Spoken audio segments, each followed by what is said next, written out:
오늘은 새로운 삼국지 탄생 3부 난세의 영웅을 방송하겠습니다. 구독 부탁드립니다. 정평 6년 4월 궁궐에는 영제가 중병으로 직무를 잘 보지 못하자 왕비의 하우가 대신 정사에 관여했습니다. 질투심과 시기가 많아 하우는 궁궐에서 두려움의 대상이 되어 후궁들은 같이 있기가 무서워 피하기만 했습니다. 아들 변 항자가 있는 하우는 어떻게 하면 자신의 아들을 황제를 만들려고 영제가 가장 총애하는 왕민을 독살시켰습니다. 죽은 왕민의 어린 아들인 협항자는 영제의 어머니인 동태우가 불쌍히 여겨 자신이 키우며 항태자로 삼으려는 생각을 했습니다. 이러한 동태우의 행동에 하우는 무척 속이 상했으나 어떻게 할 방안이 없어 안절부절하고 있었으나 이를 눈치챈 십상시인 건석은 영제에게 하우의 오빠인 하진 장군을 먼저 없애야 후환이 없다고 간언했습니다. 등석에 있지만 생각은 자신이 총애하는 왕민을 독살시킨 하우가 묘했던 차에 잘 됐다는 생각에 하진을 없앨 결심을 했습니다. 원래 백정 출신인 하진 장군은 민 누이 동생 덕분에 대장군이 되어 천하를 호령하고 있었습니다. 사람을 시킨 영제는 하진 장군에게 상을 주겠으니 급히 대을로 들어오라고 통보를 했습니다. 사마배설하는 하진 장군의 부하는 대을로 가면 십상시인 건석이가 꾸민 계책으로 죽음을 당하니 걷고 만류했습니다. 화가 난 하진 장군은 궁굴로 가지 않고 대신들을 한자리에 불러놓고 십상시가 자신을 죽이려고 하니 모두 죽이겠다고 했습니다. 모든 대신들은 겁에 질려 아무런 대답을 하지 못하고 숨을 죽이고 있는데 전군 교의 조조가 나서며 말했습니다. 십상시를 전부 죽이는 것은 당연하지만 그들의 세력이 상당하니 먼저 황제를 모시지 않고는 경솔한 행동을 하지 말라고 했습니다. 그때 사도 원봉의 아들인 사례교의 원수가 나서며 군사 1000명으로 궁굴로 들어가 신왕을 창립하고 한간들을 없앤다고 했습니다. 궁굴로 같이 들어간 하진 장군과 원수는 영제를 폐위하고 태자 변을 황제로 모시면서 한간인 건석을 죽였습니다. 십상시 무리들은 살아남기 위해 하우에게 죄가 없다고 액을 하며 살려달라고 하자 하진 장군은 하우의 옹호로 죽이지 못했습니다. 우유부단한 하진 장군은 원소의 불평에도 불구하고 직접 누이 동생을 부탁으로 십상시를 모두 죽이지 못한 상황이 되었습니다.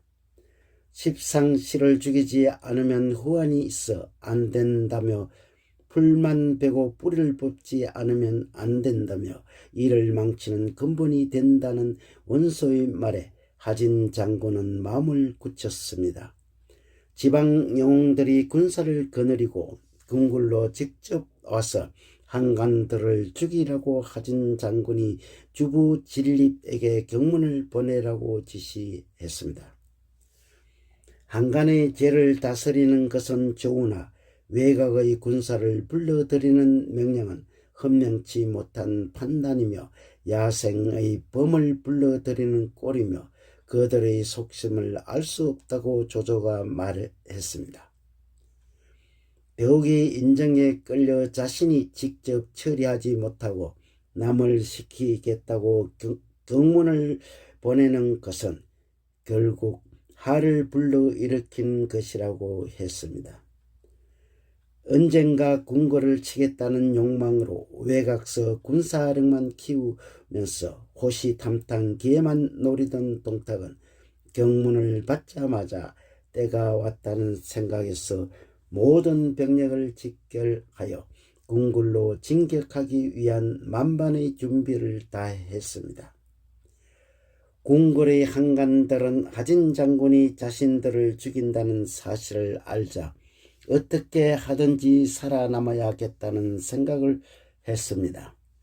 한간들은 하진 장군의 주변 사람들에게 많은 돈을 매수하여 늘 먹는 음식에다 독약을 타서 깜짝같이 죽였습니다. 쉽게 하진 장군이 죽음을 당하자 부하인 오강은 너무 분개하여 성문을 불사르고 한간은 모두 죽여버렸습니다.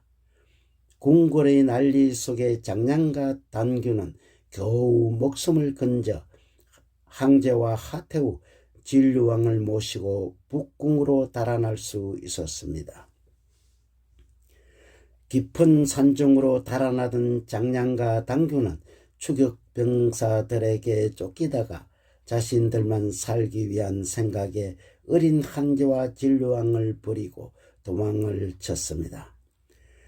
깊은 산중에서 길을 잃어 헤매던 어린 진류왕과 항제는 개똥벌레의 불빛으로 길을 따라 사람이 사는 마을로 찾아갔습니다.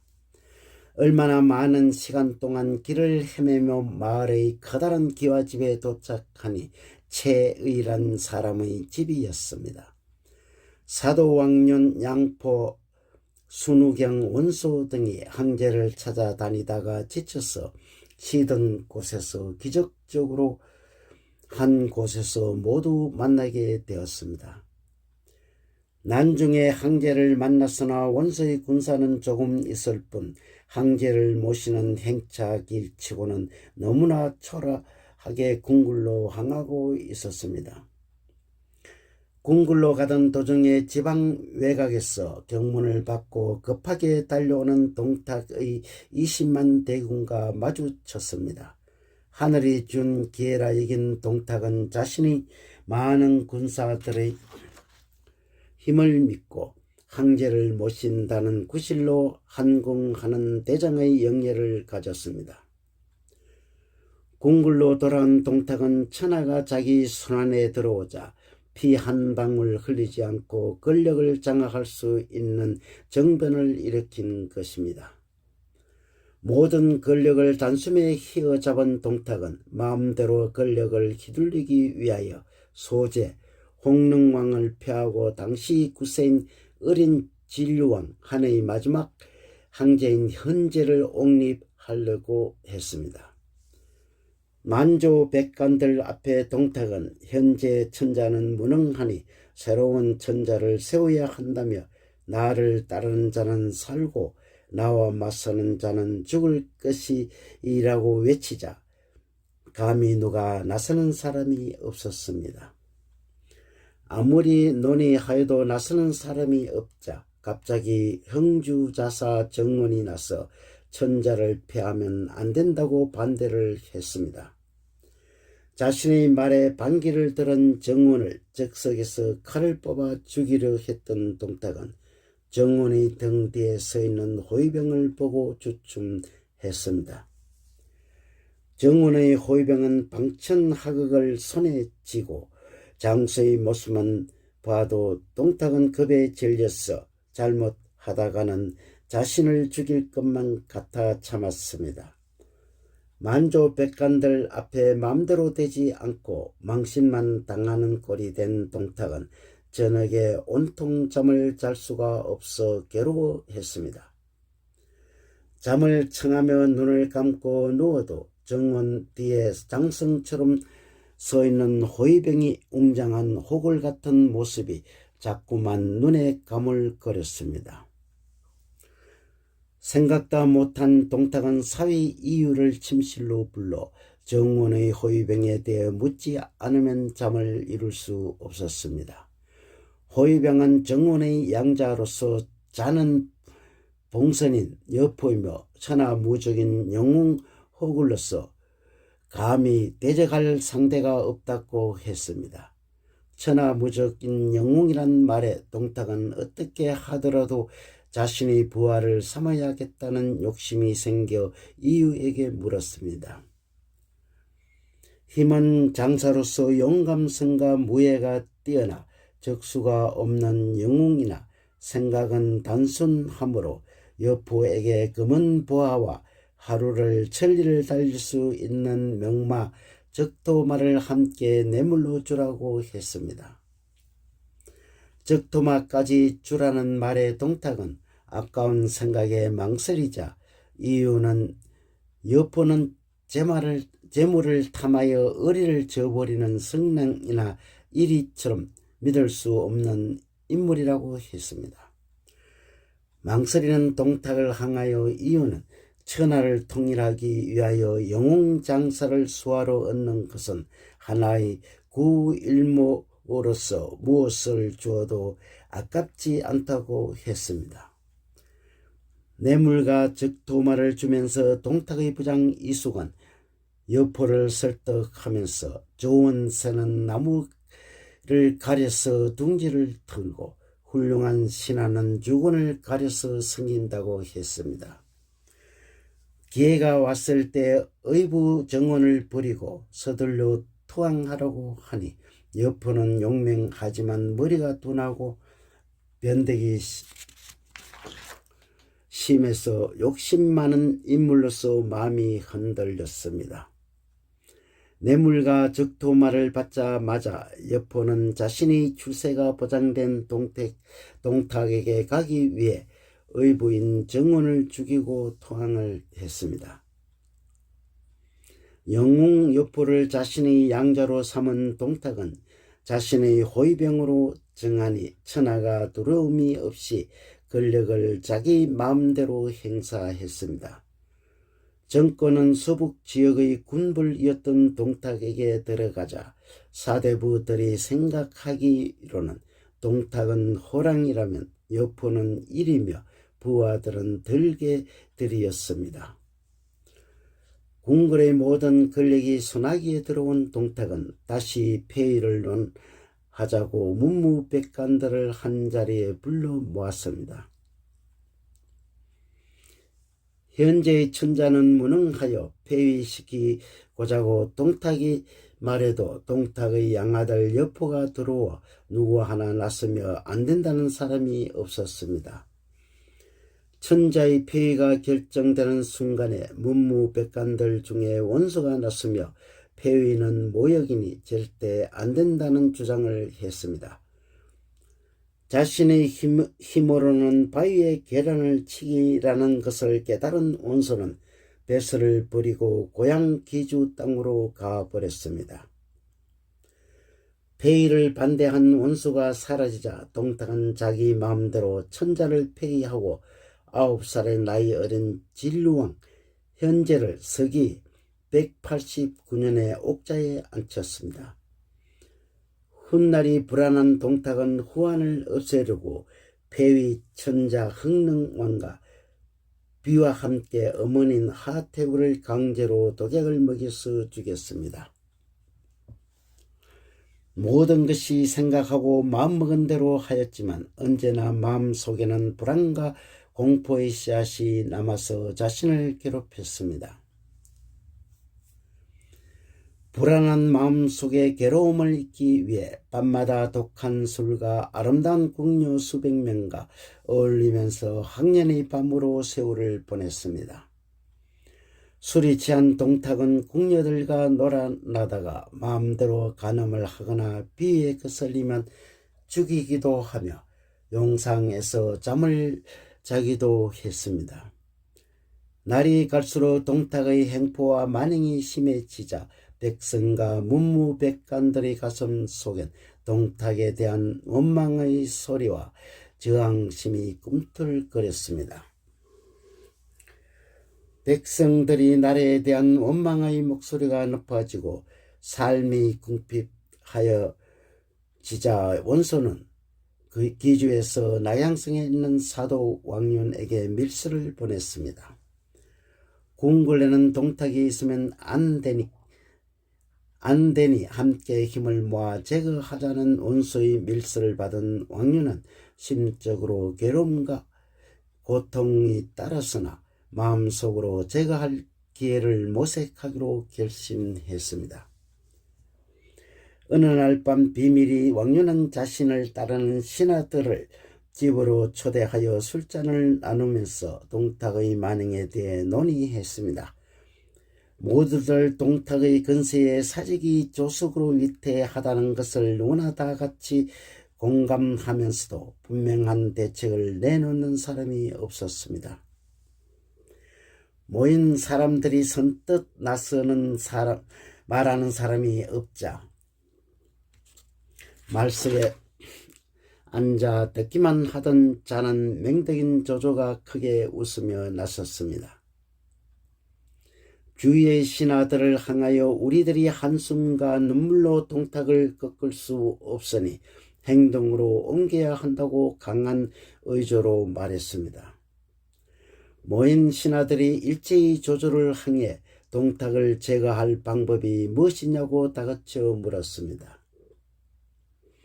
신하들 중에 왕륜을 향해 조조는 때감댁에 갑으로 내려온 명금 7보금을 빌려주면 자신이 동탁을 죽이겠다고 했습니다.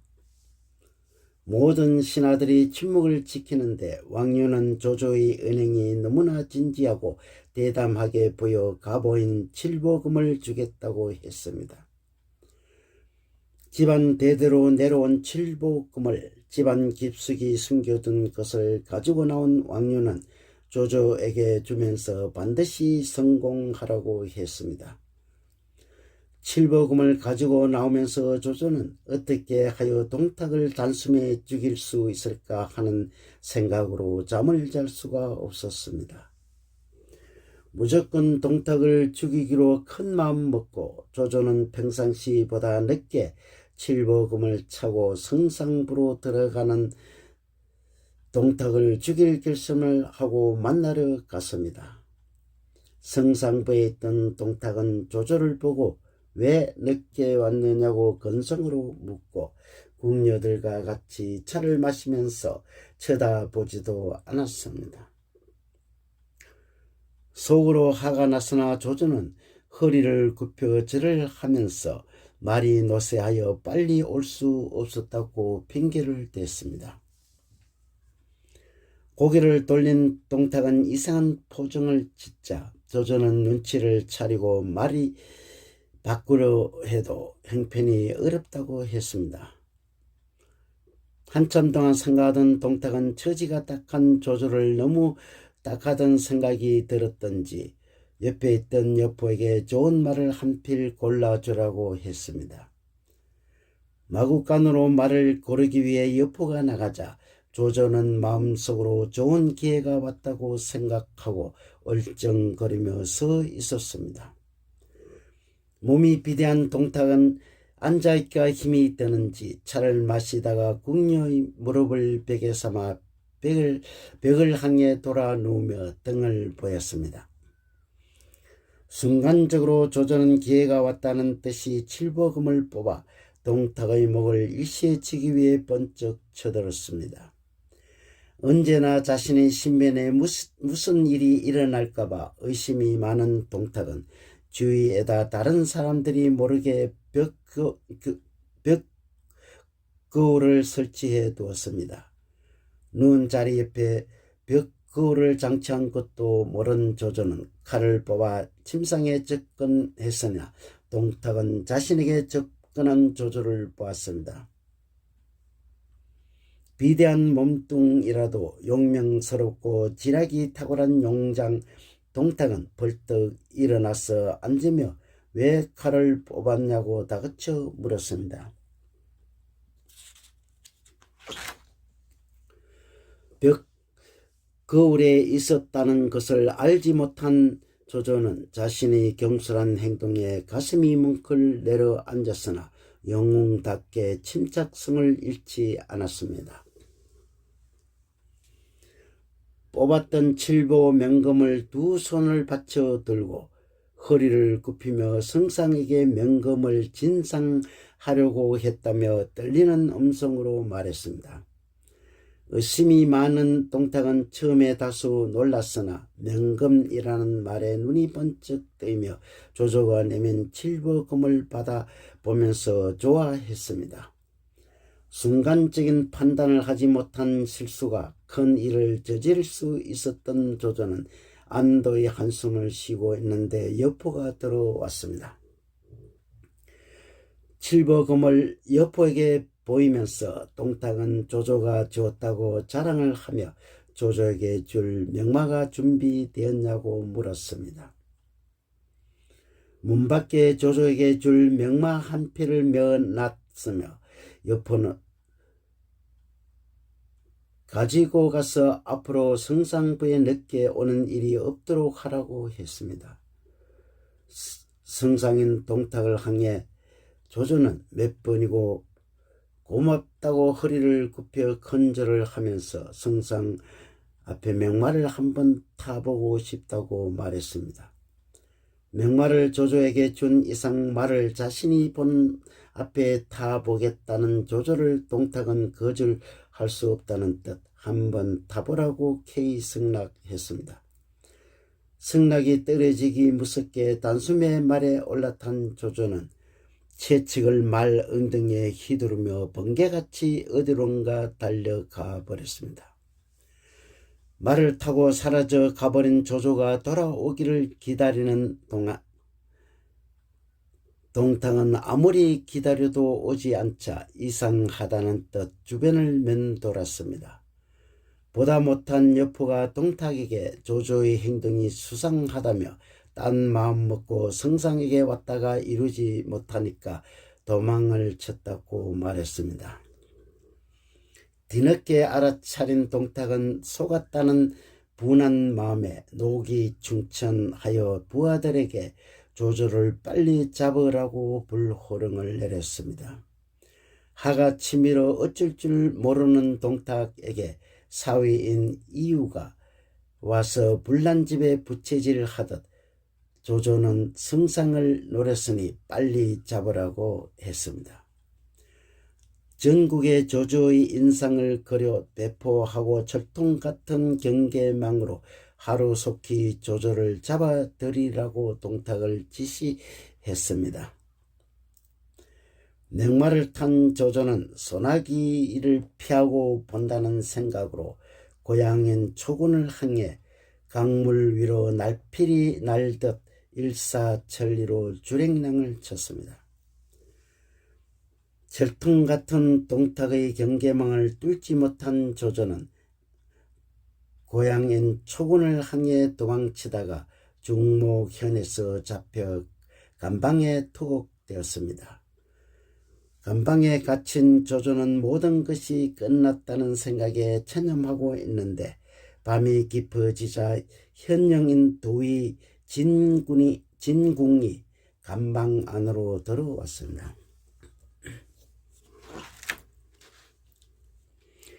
현령인 진궁은 부하들에게 도망치는 조조를 잡아 큰 공을 세웠다고 술과 음식을 주며 마음껏 먹고 마시라고 했습니다.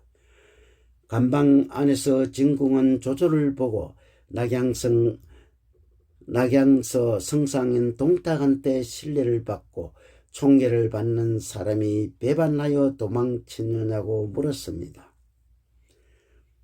가소롭다는 뜻 조조는 진궁을 보고 연작이 홍곡의 뜻을 어떻게 알겠느냐 하며 자신을 낙양으로 압송하여 상을 받으라고 했습니다. 상대를 참새와 제비 같은 소인배가 큰 기러기와 권위의 뜻을 어찌 알겠느냐 하며 조조 자신을 비유하여 진궁을 무시하여 말했던 것입니다. 자신을 무시한 진궁은 조조의 말에 상관치 않고 왜 낙양에서 좋은 자리를 그만두고 도망치는 사연이 무엇이냐고 물었습니다. 자신을 동정하는 진궁 태도에 마음이 들었던지 조조는 나라가 부패해 백성이 못살게 된 연유는 역적인 동탁 때문이라고 했습니다. 누구든지 동탁을 죽이려고 나서는 문무백관들이 없어 자신이 죽이려 하다가 실패하여 지금 도망치는 중이라고 말했습니다. 일찍부터 동탁의 성품을 들어왔던 진궁은 비록 동탁을 죽이는 데 실패한 조조의 말에 감동을 받아 존경하는 마음이 생겼습니다. 나를 위한 일이라면 진궁 자신도 현영을 그만두더라도 조조를 따라 나라를 위해 큰 일을 하겠다는 생각을 했습니다. 부하들 몰래 조조를 감방에서 풀어준 진궁은 밤낮으로 두 사람은 함께 말을 타고 무작정 달려서 도망을 쳤습니다. 끝이 보이지 않는 길을 달리다가 지친 조조는 선친이 잘 알고 있었던 여백사를 만나 좀 쉬어가자고 했습니다. 옛 친구의 아들이 갑자기 찾아오니 여백사는 친구 보듯이 무척 반가워하며 집 안으로 들어오라고 했습니다. 잠시 집에서 조조를 보고 기다리고 있으면 좋은 술을 사가지고 온다고 하며 여백사는 나귀를 타고 집 밖으로 나갔습니다. 두 사람은 먼 길을 쉬지 않고 말을 타고 달려왔어 너무 피곤하여 여백사가 술을 사서 돌아오기를 학수고대하며 기다렸습니다. 밤이 깊어지는데 집 밖으로 나간 여백사는 돌아오지 않고 집 뒤뜰 후원에서 칼 가는 소리만 들렸습니다.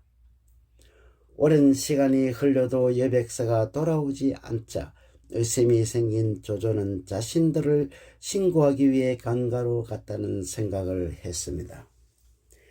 더군다나 밤에 후원에서 들리는 칼 가는 소리와 남자들이 속삭이는 목소리가 귀로 들려오기 시작했습니다. 뜻밖의 남자들에게 들리는 음성은 움직이지 못하게 묶어서 죽이는 게 좋겠다는 뜻이 말하고 있었습니다. 잠자는 진궁을 깨운 조조는 큰일 났다며 후원으로 칼을 빼서 들고 나가서 칼을 가는 사람들을 단숨에 목을 쳐버렸습니다. 모두 일시에 죽인 조조는 부엌에 또 다른 사람이 숨어 있는지 찾기 위해 보았으나 돼지 한 마리가 밧줄에 묶여 있었습니다. 순간적으로 조조는 자신이 경솔하게 잘못 판단하여 생사람들을 죽였구나 하는 생각으로 후회가 막급이었습니다. 경솔한 자신의 행동을 아무리 뉘우쳐도 이미 엎질러진 물이라 생각하고 한급히 집에서 떠났습니다. 오던 길을 되돌아가던 조조와 진궁은 뜻밖의 여백사가 나귀의 술을 사서 싣고 오다가 서로 마주쳤습니다. 두 사람을 만난 여백사는 반가워하며 술 안주로 돼지 한 마리 잡았으니 시간이 너무 늦다면서 빨리 가자는 독촉을 했습니다. 마음이 편치 않은 조조는 급한 일이 생겨 가야겠다고 여백사를 돌려보내고 나서 얼마 가지 않아 또 다른 생각을 했습니다. 후탈이 있으면 안 되겠다는 판단을 한 조조는 저 멀리 가고 있는 여백사를 뒤쫓아가서 단칼에 여백사를 죽였습니다. 인정사정 없이 선친의 친구인 여백사를 죽이고 태연하게 돌아오는 조조를 보자 진궁은 할 말을 잃었습니다.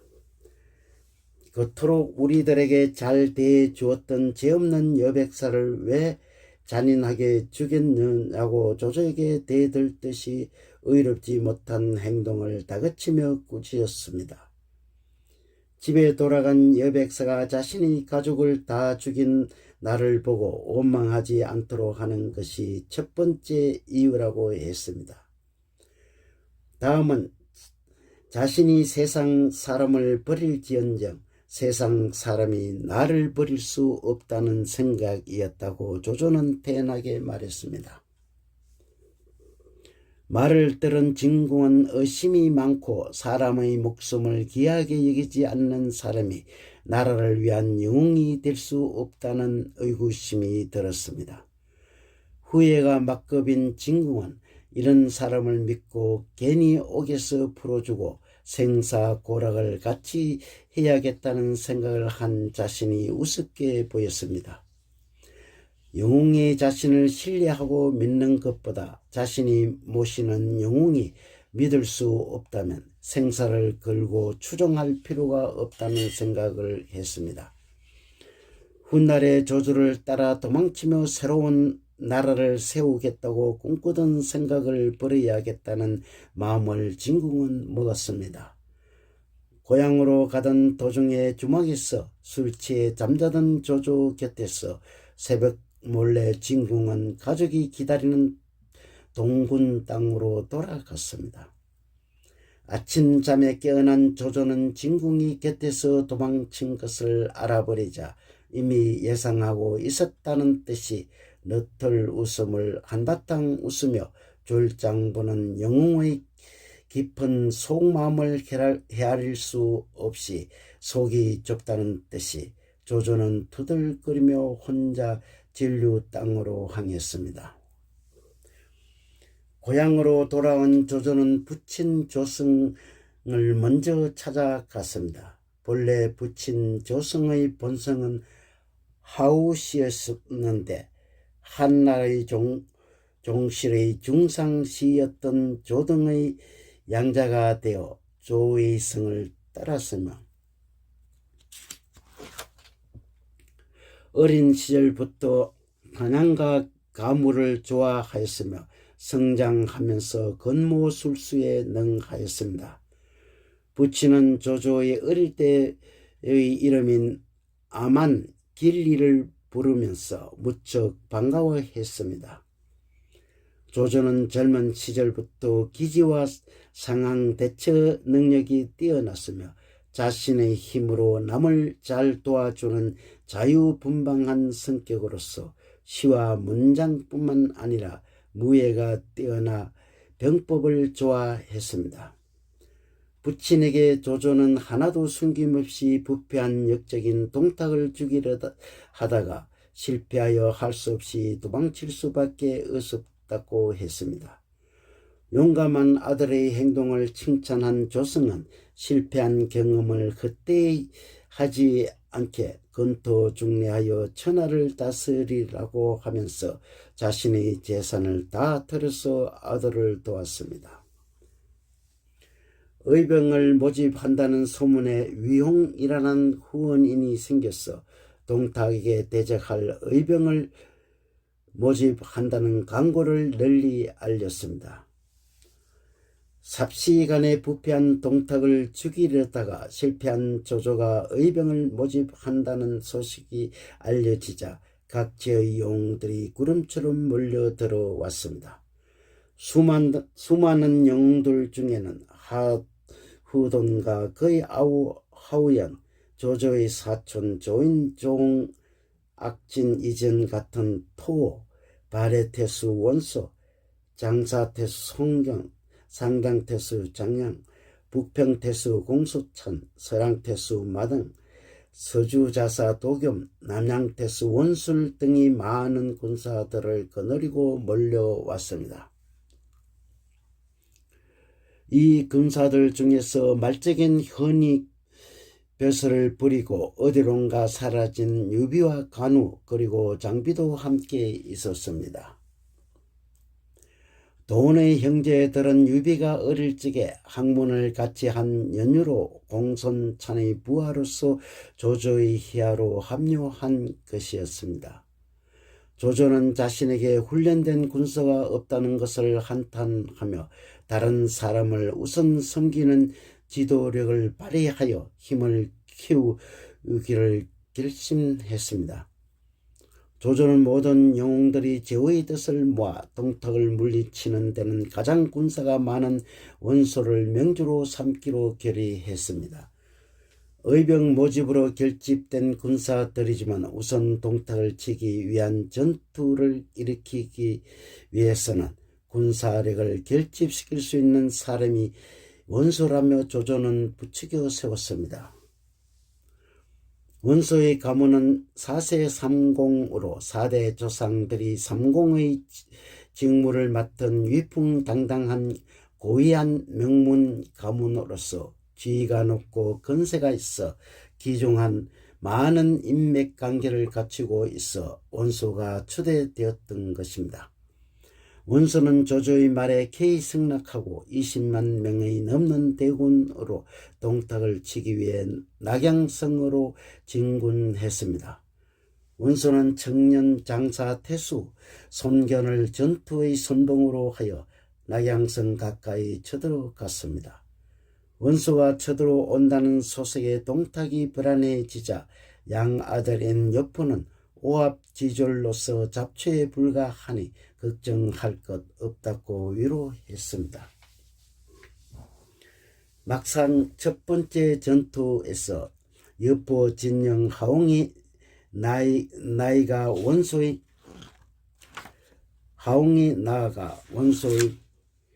진영의 장수인 포충의 머리를 잘라 동탁에게 바치는 승리를 했습니다.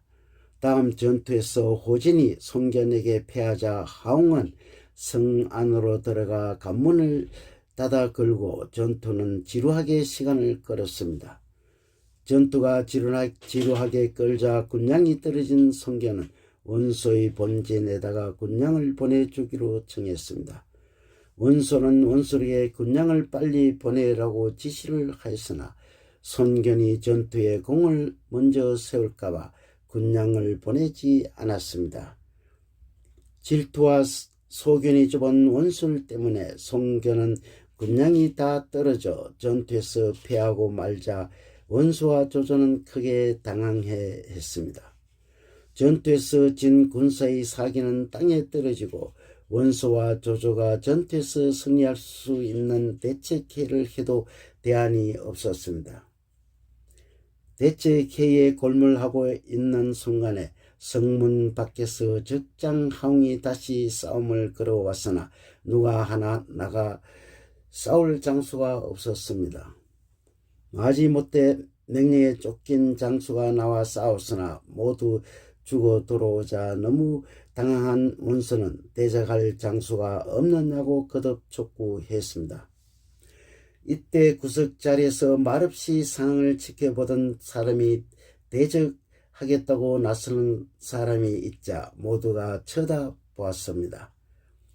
구척의 신장에 긴 수염과 봉이 눈에 대추빛 얼굴을 한 건장한 사나이가 앞으로 나왔습니다. 원소가 사나이를 향해 누구냐고 묻자 공손창이 나서며 유헌덕의 의제로서 유비공 밑에 마공수로 있다고 소개를 했습니다. 원소는 장수가 아닌 마공수란 말에 크게 놀라 아무데나 나선다고 꾸짖자 옆에 있던 조조가 나서서 말했습니다. 외모가 영웅처럼 기골이 장대하니 술 한잔 마시고 나가서 직장과 싸워보라고 기분을 북돋아 주었습니다. 술잔을 받은 간우는 마시지 않고 탁자에 놓고 하옹의 목을 베고 와서 마신다고 청룡도를 움켜쥐고 말을 타고 성 밖으로 나갔습니다. 얼마 되지 않은 시각에 조조의 진영의 군사들의 함성 소리와 북소리가 요란하게 들려왔습니다. 간우는 하옹의 머리를 조조 앞에 던져버리자 모든 장수들이 일제히 놀라서 간우는 단숨에 탁자 위에 술잔을 들어서 마셨습니다. 나경에 있던 동탁은 하옹이 전사했던 소식에 크게 놀라 20만 대군을 이끌고 직접 지휘하여 호로간으로 나왔습니다. 동탁은 양아들인 여포를 대동하여 하옹의 복수를 하겠다며 원소의 진영으로 진군했습니다. 전투에서 여포는 워낙 용맹한 장수인지라 원소의 장수들은 당해낼 사람이 없었습니다. 여포가 전투에서 혼자 나와 싸움을 걸어도 원소의 장수인 박령과 목숨도 장난감 놀이처럼 싸워보지도 못하고 죽음을 당했습니다. 조조는 당황하여 100년에 한 번 태어나는 용장 여포를 혼자서 당할 장수가 없으니 합동전술을 펴자고 했습니다. 공손찬행의 말에 타고 먼저 나가 여포와 싸웠으나 하루를 천리를 달리는 적토마를 탄 여포를 당할 수 없어 패하여 달아났습니다. 뒤이어 장비가 공손찬을 추격하는 여포를 가로막아 싸웠으나 좀처럼 승부가 나지 않자 이런 광경을 지켜보던 간호가 80여 건이나 되는 청룡 언을도를 휘두르면서 장비를 도와 싸웠습니다. 마지막 나중에 유비가 쌍고금을 휘두르며 삼형제가 여포를 향해 공격을 멈추지 않았습니다. 천하장사 여포도 합동 공격에 당하지 못하고 도망을 치자 뒤를 추격하던 유비 형제는 성에서 날아오는 화살 때문에 후퇴를 했으며 모든 사람들은 이날의 격전을 호로간의 삼전이라 불렸습니다. 간동 제후들의 연합 세력에 밀린 여포가 전투에서 패한 뒤에 군사들의 사기가 떨어지자 동탁은 현재를 협박하여 수도 낙양성을 버리고 폐허가 되어버린 장안으로 수도를 옮겨갔습니다. 낙양성을 떠나가는 것은 모든 만조백관들을 반대했으나 동탁은 무리하게 강행하여 도읍에 필요한 재정 확보를 위해 부자들의 재물을 빼앗고 궁궐과 가나 물론 성문에다가 불을 지르는 초토 전술을 펼쳤습니다. 도망치는 동탁을 쫓는 것을 제후들이 반대를 무릅쓰고 조조는 동탁을 제거할 좋은 기회라고 생각하여 연합 세력의 명주인 원소와 제후들에게 강력히 주장을 했습니다. 자신의 주장을 듣지 않고 나양에 머무르자 조조는 겁쟁이들과 함께 일할 수 없다며 자신의 군대와 장수 하우돈, 하우연 등과 같이 뒤를 추격했습니다.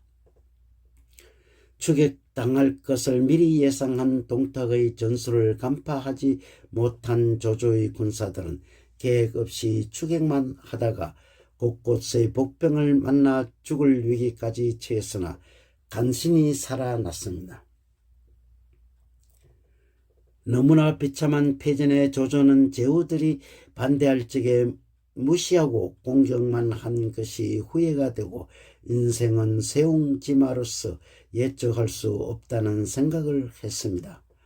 아무리 영웅혹을 이라도 참모들의 의견을 전적으로 무시한 독단적인 판단과 행동은 항상 실패한다는 사필기정이라는 진리를 깨달은 것입니다. 겨우 100여 명의 패잔병으로 살아남아 낙양으로 돌아가는 조조의 마음속에는 언젠가 설욕하겠다는 의욕을 장수들에게 보였으며 낙양으로 조조가 같이 돌아온 원소는 제후들과 천지가 잿더미가 된 낙양의 진을 쳤습니다. 장사 태수 송견은 제일 먼저 입성하여 하제를 진압하던 중에 전쟁으로 폐허가 된 옛 궁터에서 부하 한 사람이 달려와 우물 속에서 빛이 새어 나온다고 했습니다. 송견이 급히 우물로 달려가 오색 강체가 나는 물건을 부하들 보고 속히 집어내라고 명령을 했습니다.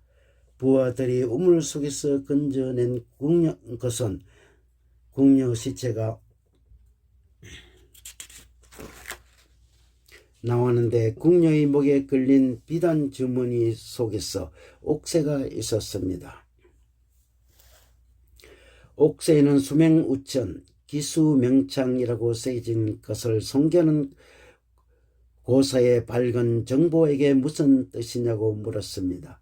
옥새는 진시황 시절 만들었으며 진시황이 동정호를 건너다가 풍랑이 심해 옥새를 던져 찾아들자 건너간 고사가 있다며 송견의 참모 정보가 말하면서 하늘이 옥새를 중에게 주었으니 황제로 등극하라는 하늘의 뜻이라고 했습니다. 강동으로 빨리 돌아가서 큰 일을 도모하라고 하자 송견은 이 일을 모두 부하들에게 비밀히 붙이라고 명령했습니다. 황급히 원속의 건강이 좋지 않아 강동으로 해군한다고 송견이 말하자 원소는 벌써 송견의 고향 사람의 밀고로 하여 송견이 옥새를 가진 비밀을 알고 혼자 도망치려 한다며 옥새를 내놓으라고 했습니다. 무조건 송견은 헛소문이라고 펄쩍 뛰면서 누가 그렇게 말했느냐고 싸울 태세를 갖추었습니다. 두 사람이 목숨을 건 싸움이 벌어질 판에 제후들은 확실치 않는 소문을 가지고 싸우지 말라며 만류를 했습니다. 송견은 안도의 숨을 몰았으며 이제 살았다는 기분으로 군사들을 불러 모아 본국으로 돌아갔습니다.